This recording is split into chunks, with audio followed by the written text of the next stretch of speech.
est-ce que bino bato botin soto bima na balabala bino moko babimisa bana na bino baotan bapoto eza mawa mingi na mboka soki bato kwa ba Félix Tshisekedi bakomi kozwa ba position ya ndenge wana pourtant mboka eza malamu me tobaya comment dire casser elo ni de baisayo kama mkiya he marché malamu te zo soutenir marche en moto te ka ma parole misama mukena kosala loko na tinga zaka congolais soki bato bakozala ke batelemela mpona mashine wana na osenga bango kaka bazala na kimia epuis batia na kondima na bango moko bayeba ke soki vote nini tosali vote ekoleka na kimia nyonso vraiment ezala na kimia toka komoso ya marche wana esegisinga lisusu parce que tobandi marche lelo te bamarche salama soso mpe zwama te marche ya opposition wana eza normal basala yango mpo bato nyonso population aboyi machine à voter. Je pense que ce que Félix a fait, c'est courageux, bien qu'aujourd'hui il est traître par rapport à tout ce qu'ils ont dit sur Triomphal. Masolo Yakine avec Rebecca Bilendo Pukuta la Servadi, chers internautes fidèles téléspectateurs de Info 16 et Tolingarabino Mingi.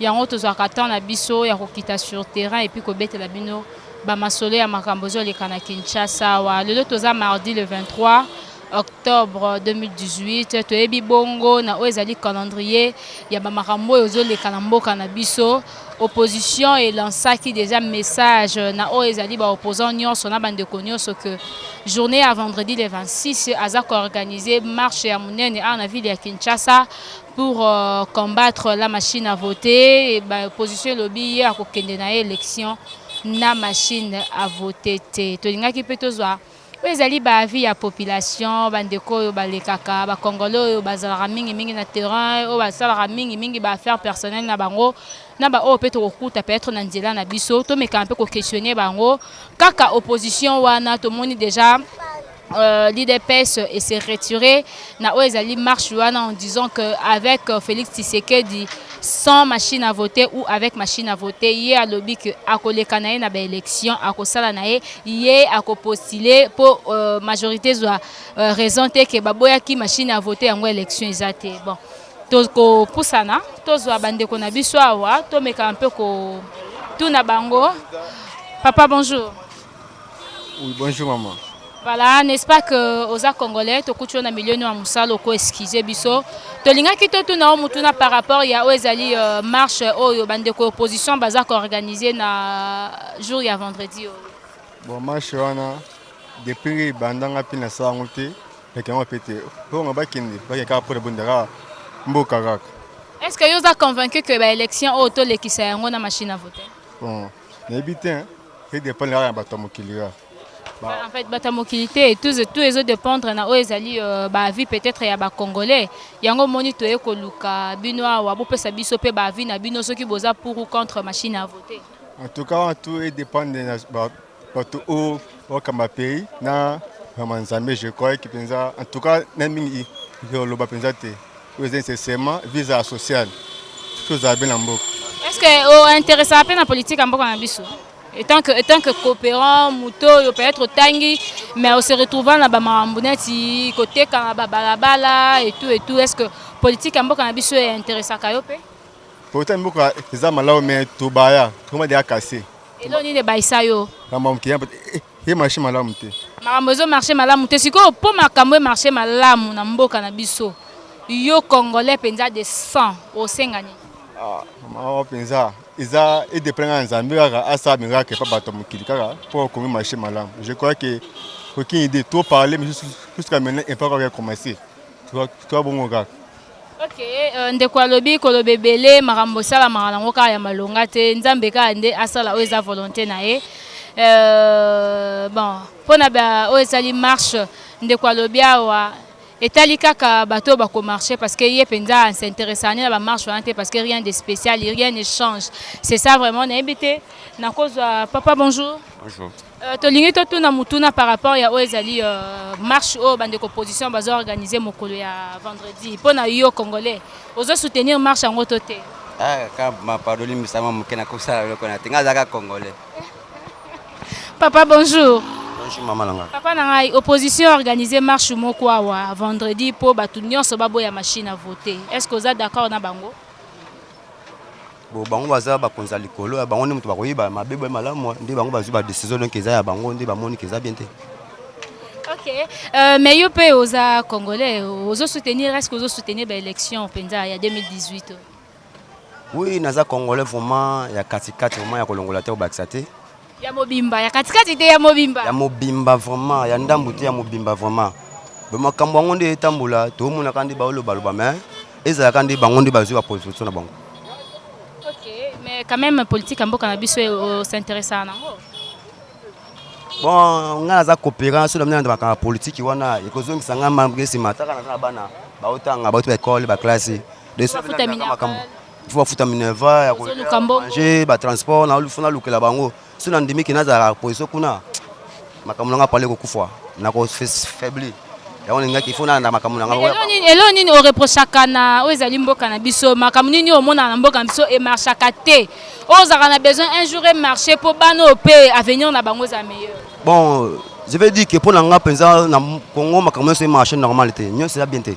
Nyo c'est vraiment bien té. Na domaine na yo précisément ko lo banini. Bon, babong sakaka nde bango bazu mikano position bazu mikano na bango bakena ngo atisuka eza yo bakata na katikati bakeka atisuka po eza ka bokomi na sima lango komi ezalaki bozalaki bango to linyango te comme bazu position ke bakena ngo te bakene te na suka yango na. Ok, merci beaucoup. Je ne sais pas tokoza papa. Bonjour papa. Donc c'est un peu compliqué. N'habite tokoza bande kwa wa totelemi na biso kaka wa. Maman bonjour. Est-ce que au cours peut ce point de vue par rapport à la marche ou bâton de composition bazar organisée na mokolo ya vendredi et tant que congolais ozo soutenir marche wana ezala o eza que bazo sunga batunyo so ba convaincre batunyo so ba boya machine à voter yo ozo soutenir ango bon na kolobaka mukie soki batu ba kozala ke batelemela mpona machine wana na osenga bango ka baza na kimia et puis batia na kondima na bango moko bayebaki soki vote nini tosali vote ekoleka na kimia nyonso vraiment eza na kimia. Est-ce que vous êtes convaincu que vote penza na mboka na biso eza le 23 décembre? Bon nayebi vraiment te na ndengo monaka politique kango na masolo nde betama. Bon tokozala ke tozoyoka koto tozoyoka pe koto bon mpona nga nayebi ke ekoleka nango na kimia ekozala vraiment. Ok, mais avec machine à voter yo pozo soutenir yango. Bon, naza na sima nango. Pourquoi pas parce que nga naza peuple faut na soutenir yango vraiment. Ok, na bandeko sikoyo bazo combattre machine à voter na bazo loba te yango te eza na tricherie ko lekana kati ya makasi et tout. Okoyebisa bango nini? Bon, na oyebisa bango kaka bazalaka na komikitisa et puis batala kaka eloko oyo nini ekosalema parce que tokoboya ti wapi faut tolinga yango parce que mpona makambo nyonso mpe ezala bien. Ok, merci beaucoup. Voilà. Toza wa moi pasi na ebite na koya kozwa pende kwa wa. C'est vrai que toza na matonge na oezali commune ya Kalamu. Toza ba vie ya bandeko, c'est vraiment très important. Bonjour ndeko. Bonjour maman. Oui, oko pesa biso oezali point de vue na yo par rapport à marche ya le 26 oeza vendredi awa. Contre machine à voter oeza gérer plutôt na ngambo ya opposition. Et biso na seki po tant nazoka comme ça marche wana eseki singa susu parce que to bani marche lelo te ba marche salama soso pezwa mate nde kutu nde etrahira nde eboma bato ebe bakota mabele donc je n'ai pas même le temps ya kokanisa susu bamakambo wana donc eleka na bamarche eleka vraiment eleka ya mabe eza na marche moko te esalama awa na mboka na biso Congo Kinshasa RDC esalama emema solution eza te marche nyonso tosala na Congo solution nango eza kaka cimetière ya Kitambo, Kinchuka, Nécropole, Kinkole, ainsi de suite. Donc wana ba résultat oyo tozwa ya bamarche c'est que soki kotuna makambo marche vraiment je n'ai pas compté avec ça et moi je ne pas ça nango te nakosala yango te eza neti sikoyo eza na bandeko bazoloba ke baza prêt na mekana kovanda kaka nazala ndenge moko na ndeko bandeko bazoloba bango bako soutenir opposition vendredi bako bima N'habité est-ce que Batouana, c'est vrai que va partager même ma vie na yoté, mais est-ce que cause adressé na bango pe, ko pesa bango message moko? Bon, message est ça que non, bande rolanga au bois na posé à bima marche. Bon, na boité, vous en a souci à mboka et ce n'est pas vous-même qui a rabinoté. Nde bon somboka biso tout na souci à mboka. Ta posa mboka bonga, tokuma na vie sociale, tokuma kamno za la bien. Donc tu raisonnes à ta mon seul les ali que non. Mtazo raisonner muninga lona kibokonzi po ya kota ezada mabe. Ya manki ya rozanga. Po lelo yo naza mbongo na ngai. Na wanvie ne wana poani. Ne onviete. Moi que na ba pe mususu mona que no ba via na raté. Bon mona que no wana président ya mboka so yona. Te avana azana les. Ngapi na lia na bien. Mais so mo lelo yo nani wana nani ndeko to fa le voisin nango aliaka bien te aviation kwa vie. Ya mti ça que ma camarade ça pour na marche bande na ngai vraiment et puis nos conseils. Bozon ça makansima. Botala to uti wapi to ki wapi. Combien de marches ça na ville province de Kinshasa. Boy babi bembe combien ba kufi. Babi bembe combien ba kufi donc Kotota en côté à cause il y a marche. Mais les lots ils doivent marcher les sous. Est-ce que bino bato botem soto bimana libna bamna balabala. Bino moko bisarbana na bino bana bino baotan ba poto. Question monsieur César bato bazotinda biso en fait bazotinda bino to bobi malibanda. Est-ce que bango moko nan ba marchaka? Maman.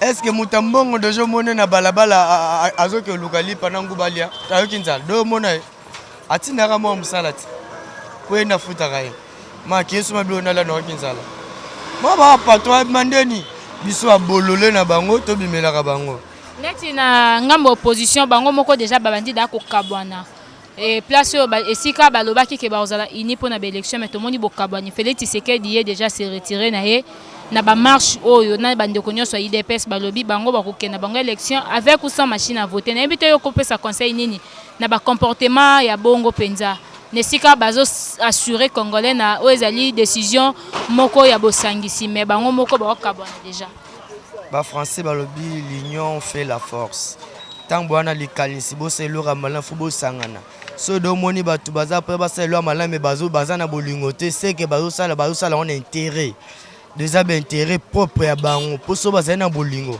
benga ba sanga ba sika moko mais pour na biso population toza ni pour ni contre biso toza na kaka oyo ba biso pour ça nini mboka mse za la calme toza la l'aise makamtu bana batanga l'aise biso pe o to sino ba université te tap to tanga pe to seba to sister to ko pe ba niveau bon ba koma mais ta bon ba koma ba niveau likolo biso to komi ngote baza ba doctorat baza ba ingénieur minene biso to comme da ba niveau na te alors si koton bon ça blo aboy baza ba biso to so ngasima eza malamte ba tira blo wana soki ba kabwana so ba sana etali bango biso to na souci ya mboka so ba na souci ya mboka na ngonga o mettons ba rozwango aller nde ekomi changer les congolais face ba changer ezala déjà bongo ezala déjà bongo ya no prompte biso to on a la conseil na pesikara na bandeko na congolais et le réunion c'est relié et mal question nyonso pe za ko répondre te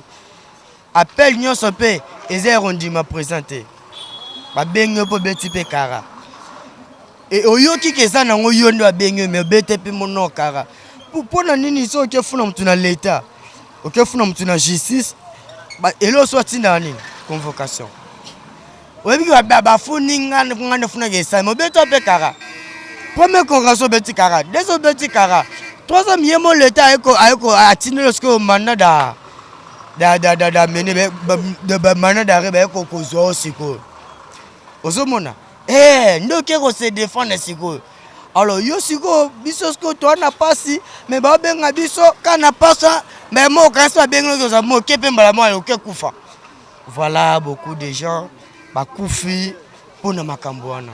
OK, merci beaucoup. Très gentil, merci. Voilà, nous continuons de konabiso awa ameke un peu ko relever ba makambo eza et ko kozala un peu important na ba domaine moko boné bité yaya bonjour. Voilà, bon, beaucoup de gens de fois balingara la télévision, hein, mais n'habitez ce cause à 2-3 personnes. Papa, bonjour. Donc, c'est un peu compliqué. Pour na bande ko belé donc na biso je disais autour le bamaramoza et koki koza la paix très important na o etali makambu ya ba marche eza organisé na ngambo opposition tango boza unité bozo tâtonner mais boza en soutien peuple papa na ngai n'habite ce ko pesa biso point de vue na yo par rapport ya marche opposition eza organisé le 26 vendredi oyo contre machine à voter bien sûr. Bon ngai na ko koloba boye marche opposition wana eza normal basala yango po batu nyonso population aboyi machine à voter alingi machine wana te puisque machine wana eza na ben perfection belé tricherie ezali wana eza na kati wana mais neti opposition aboyi machine à voter azo en fait motiver peuple pour marcher contre yango mais to moni bango na bango en opposition moko akomo benda na Félix Tshisekedi habillé avec ou sans machine à voter ya ko élection pour na marche wana c'est comme si il se retire petit à petit mais eza mawa mingi na mboka soki bato kwa ba Félix Tshisekedi bakomi kozwa ba position ndenge wana tala ndenge mboko ekomi mboka eza na pasi mingi hein soki kaka bato wana oyo banyokoli biso bazongi lisusu na pouvoir mboka yango ekokoma ndenge nini lisusu hein tozwa lokola nga naza enseignant naza professeur salaire nga nazozwa 150 000 francs je suis professeur licencié pas même $100 pas même $100 est-ce que nakofuta ndaku mukoni nakosomba ndaku mukoni nakosomba voiture bana nga ba otanga kelasi ndenge nini allez-y comprendre babiloko bazosala wana eza kitoko ozo reprocher bango moko ba opposant nini parce que bango balinga basalisa basangisa peuple pour a marcher pour ba trouver solution pendant que bango na bango déjà moi division moko boye ezo luka et diviser même population parce que bato IDP c'est belé ba marcher té déjà à travers décision il y a Oezali président na bango Félix Tshisekedi mama problème ya opposition ezali ande opposition à liboso opposition à malamu eza peuple soki peuple azui décision na ye azui décision mais peuple azalaka toujours motivé derrière les autorités jamais peuple soki a décidé puisque peuple aza souverain wana baza batu baza bamwa ba groupe moko boye eza ngana kobe eza opposition moko rudimentaire. Papa Nangai, osa sûr que le 23 décembre, élection est en Amboka. Le 23 Naza sûreté que l'élection est le 23 décembre. Puisque Batunion se baboui machine à voter. Si vous avez voter. Bamboua mou voter.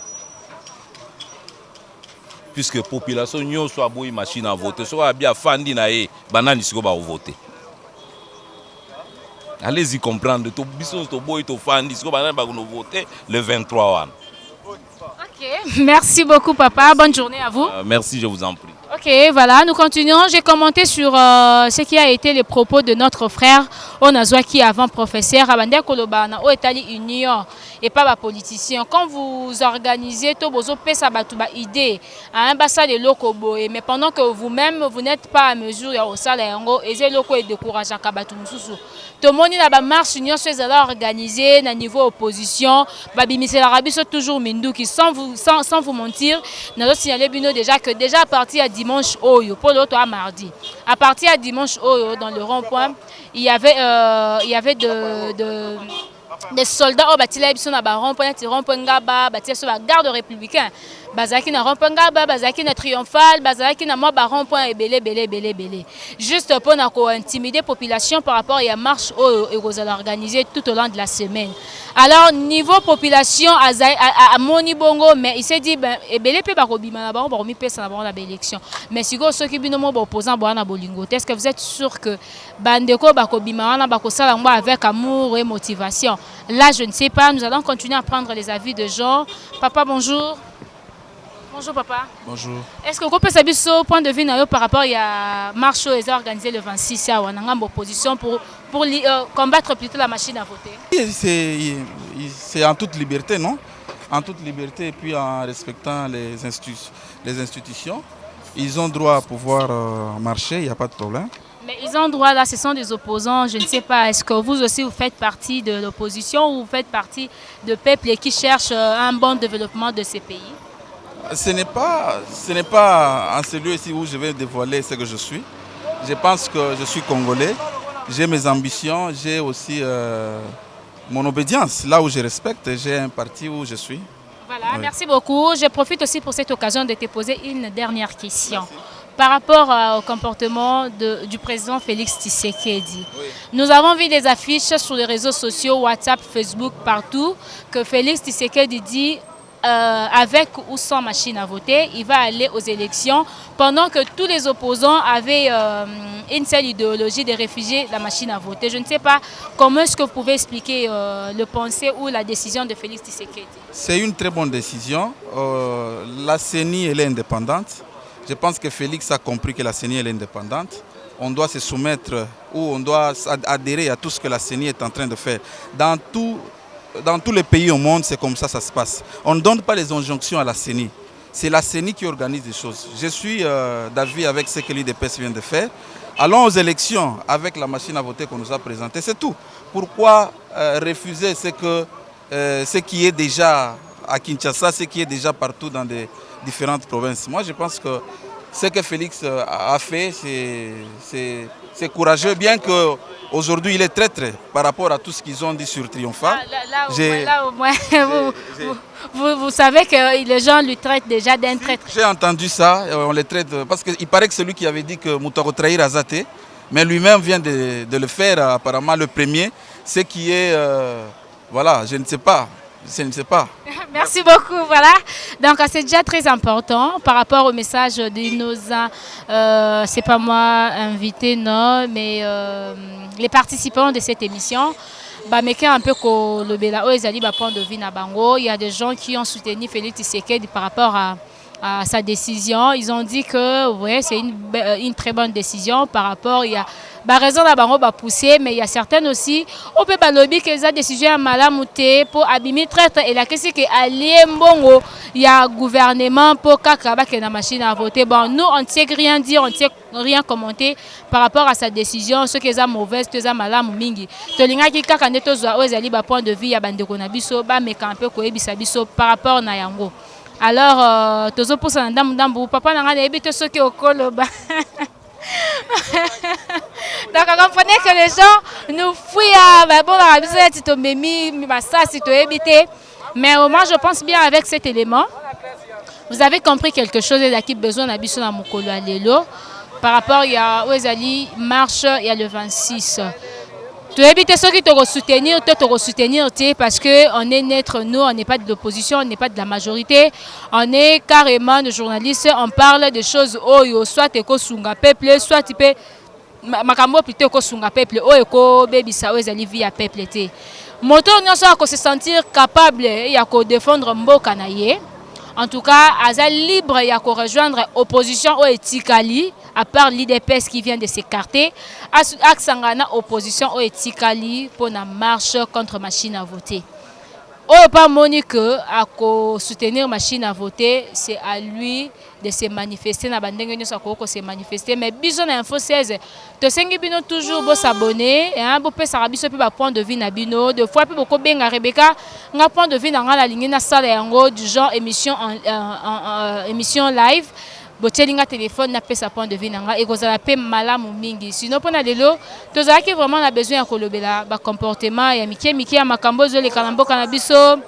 Marche le 26, awa na ngambu ya opposition, ya majorité le 27 za samedi. Baza na meeting kaka wa na Tata Raphaël.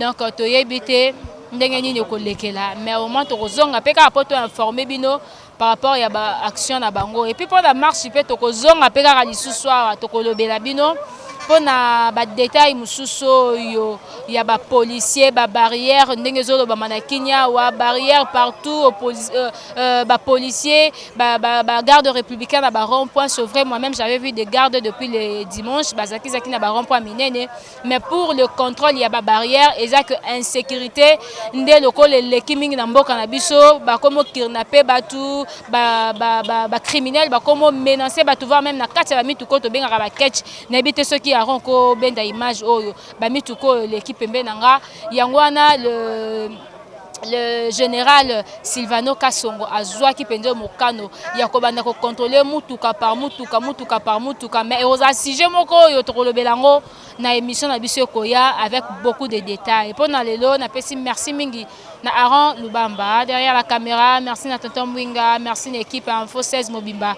Frère Richard Madeka boza ebele mingi natindi bino toujours bokota na oezali YouTube na biso lisusu ya Jacob Luamo ezali Afriti Analytics po bosala pe inscription na bino na bandeko balinga kotanga mingi surtout na domaine financier bino bolinga makambo mbongo makambo économie. Afriti Analytics est votre université en ligne. Si vous voulez plus de détails, appelez le numéro qui est affiché juste en bas de votre écran et kozamala mingi. Bye. Bonjour, ndeko nyonso balandi ya 3w.com. Tozali kopesa advice to tozali kosa publicité moko po na nzela ya Info 16. Awa tozali na kati ya Sheffield, donc tozali ko présenter tout tozali ko représenter Sheffield, tozali ko représenter Info 16 na kati ya Sheffield. Abengi bino nyonso boza partout dans le monde, bo s'abonner na kata site na biso o ezali www.info16.com. Kota na kati okozwa information nyonso oyo okosepela na yango. Bye. Hello, I'm Sheila Fonsu, originally from Angola. I'm here to talk about the InfoSays website, which is an amazing that I would definitely recommend for you. If you are interested in fashion, shopping, politics, whatever, this website would be the perfect because it will give you like information about everything around all over the world. If you are a foreign student like me who is in England and from Angola and want to get more information about back home, please do so. The website will be down here. It's www.infosays.com. Please do it now. I'll see you. Muito bom dia, boa tarde, boa noite. Gostaria de vos convidar para subscreverem o canal www.info16.com. Nesse canal você vai encontrar muitas informações, qualquer informação que você quiser, política, música, moda, fashion, educação. Então subscrevam esse canal e fiquem em paz. Bokota na Info16, bokozwa information solo. Please subscribe to www.info16.com. Like the video, watch the video, info16.com. Like the video, watch the video. Botala Info16, Botala Info16, Botala Info16. Sit Iban Omboka. Sit Iban Omboka.